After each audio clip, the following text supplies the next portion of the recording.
teenya jalqabaatiin. Itti aanaa ajajaa waboo zoonii giddugaleessaa kan ta'an jaal jireenyaa rabbummaa mootummaatti harka kennatee jedhamuun ijoo dubbiite.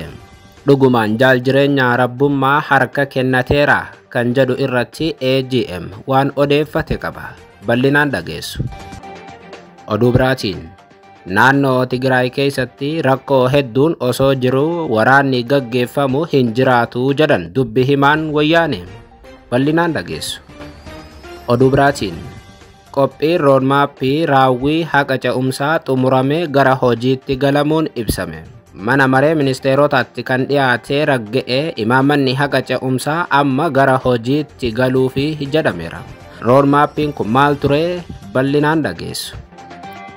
Oduu teenya xumuraaf biyya alaatiin Ministeerri Haajaa Alaa Ameerikaa Antooniyoo Bilinkan Gaazaa keessatti dhukaasni akka dhaabbatuuf dhiibbaa uumuuf jecha gara baha giddugaleessaatti imalan. Ministeerri Haajaa Alaa Ameerikaa kun baha giddugaleessaatti erga waraanni dhalatee yeroo saglaffaaf imaluu isaaniiti. Imala isaaniirraa maaltu eeggamaa? Gabaasa guutuu ni dhageessu. Akkam jirtu daawwattootaaf hordoftootaan Olee Global Media. Oduuf odeeffannoo keenya guyyaarraa tokko jennee jalqabneeti jirra. Odeeffannoo keenya ijoo isaa amma dhageessan guutuu isaa isin biraan geenya. Haga xumuraa sagantaa keenyaatti dhaggeeffachuun yaada qabdan gara koomentiitiin nuuf barreessaa. Viidiyoon keenya namoota hedduu bira akka dhaqqabuuf ammoo like, share, subscribe godhuun dagatinaa isiniin jenna. Kallattumaan gara gabaasa bal'aattiin isin qajeelcha.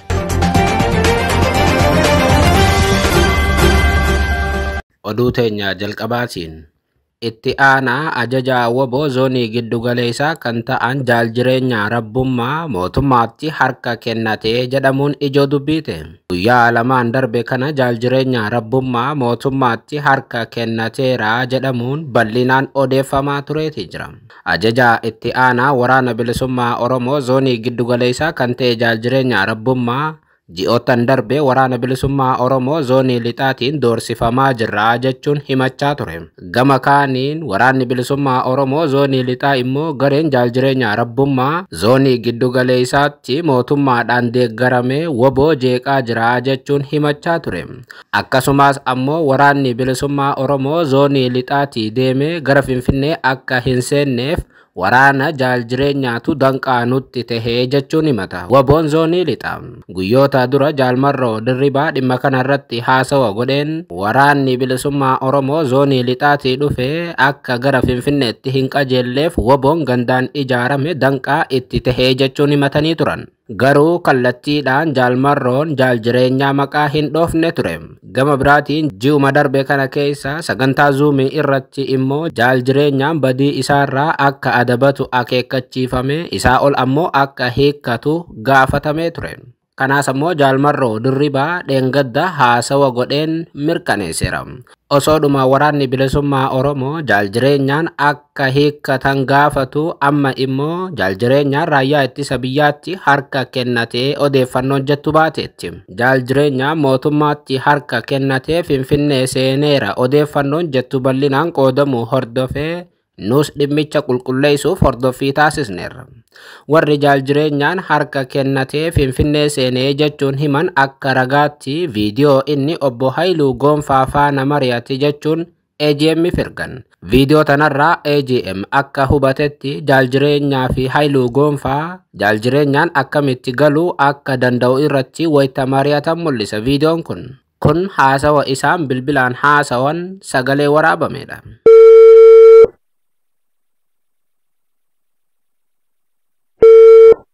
Halo. Kap. Jiro. Deemaa jirtu miti? Zaurraa bu'uuni. Irraan uwwisanii jiru. Eessatti? Akka namni baay'ee nama arguu barbaachisutti gochuudhaan barbaachise. haa ta'u malee sagaleen tun jara lamaan ta'uu AGM ammatti ofii isaatiif mirkaneeffachuu hin dandeenye.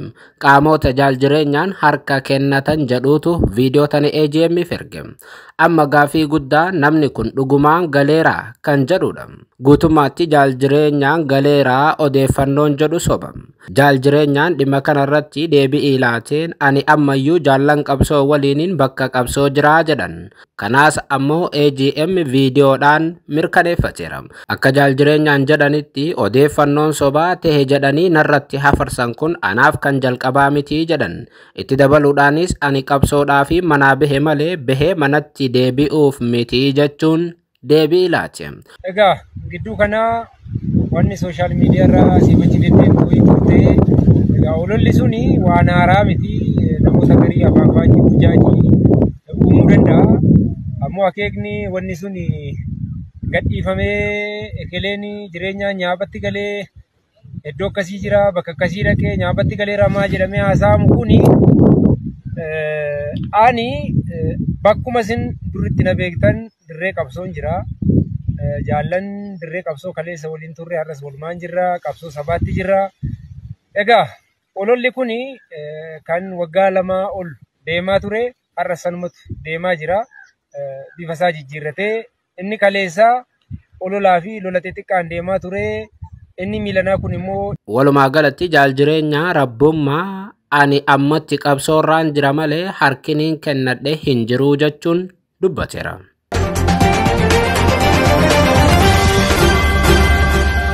Oduu biraatiin naannoo Tigraay keessatti rakkoo baay'een osoo jiru waraanni gaggeeffamu hin jiraatu jedhan dubbi himaa wayyaane. Guyyaa kaleessa pirezidaantii naannoo Tigraay obbo Geetaachoo Raddaa qaamni nu waraanuuf qophaa'aa jiru yoo jiraate nutis qophiidha jedhanii ture. Atakaaroo hammaate kana hordofee dubbi himaan TPLF kan garee Dabratsiyoon Gabra Mikaa'il deebi'ii laateetii jira.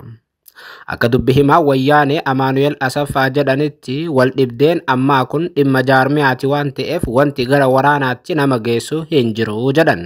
Dubbi himaan TPLF Amaanu'eel Asaffaa itti dabaluun haala amma jiru keessatti wanti gara waraanaatti nu geessu tasumaa hin jiru, wanti hundi rakkoo siyaasaa waan ta'eef karaa siyaasaatiin furamaa jedhan. Dubbi himaan TPLF Amaanu'eel itti dabaluun Itoophiyaa keessatti waraanni haga dubbatamu kana salphaa miti jedhan.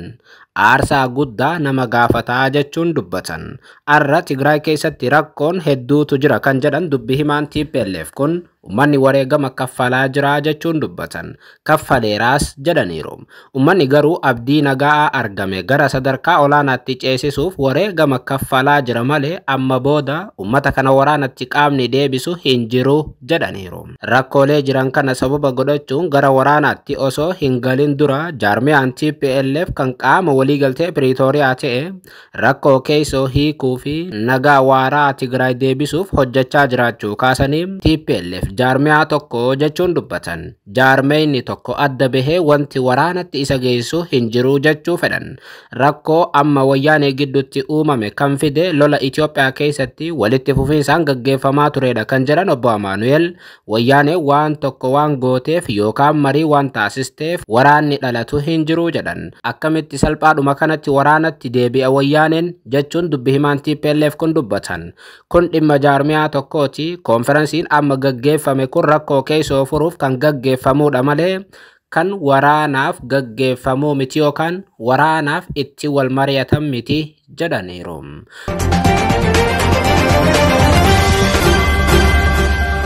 Oduu biraatiin qophiin roodmaappii raawwii haqa ce'umsaa xumuramee gara hojiitti galamuun isaa ibsame.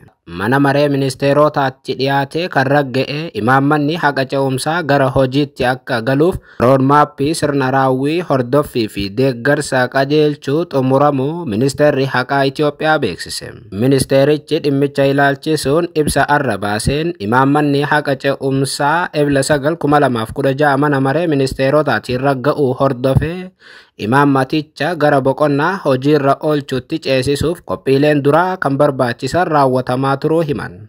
Hojiilee kanneen keessaa raawwii imaammataa haqa ce'umsaa karoora sirna hordoffii fi deeggarsaa qopheessuu yoo ta'u, yeroo ammaa karoorri yeroo dheeraa xumuramuun hojiitti akka seenu taasifamuu akeekaniiru. Kana malees dhaabbilee walabaa tooftaalee haqa ce'umsaa hojiirra oolchan hundeessuu fi gurmeessuuf qophiin hammattoowwan seeraa barbaachisaa ta'uun eerameeti jira. Haaluma kanaan labsii yakkoota idil addunyaatiin raggaasifaman, labsii hundeeffama koomishinii deeggarsaa fi dhiifamaa akkasumas ammoo dhaabbilee biroo hundeessuuf labsiiwwan wixineessuun saffisaan gaggeeffamaa jiraachuu ministeerichi kaaseera. Dabalataan hammattoo haqa ce'umsaa aangoo fi hojimaata dhaddacha addaa dhimmoota yakkaa ilaalan hundeessuuf qophiin labsii dhaddacha addaa haqa ce'umsaa qindeessummaa mana murtii waliigalaa federaalaatiin akka gaggeeffamu ministeerri haqaa ibseeti jira. Dhimmicha irratti ogeeyyii muuxannoo fi beekumsa gahaa qabaniin hammattoowwan seeraa kan qophaa'an yoo ta'u, adeemsi waliigalaa baatiiwwan 2 keessatti akka xumuramu eerameera.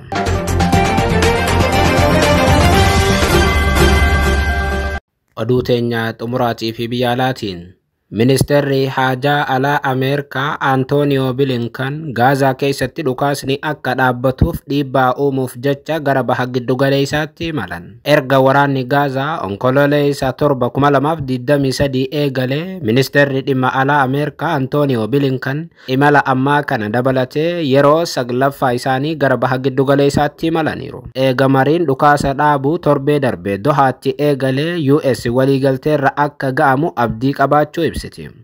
Wixinee haaraa akkan garee lamaan walitti fiduu danda'u baasuun dhukaasa dhaabuurra akka ga'amuuf haala mijjeessuu kan ibsitu Ameerikaan kana hordofeeti kan isheen qondaala ishee Antooniyoo Bilinkan gara baha giddugaleessaatti ergiteef.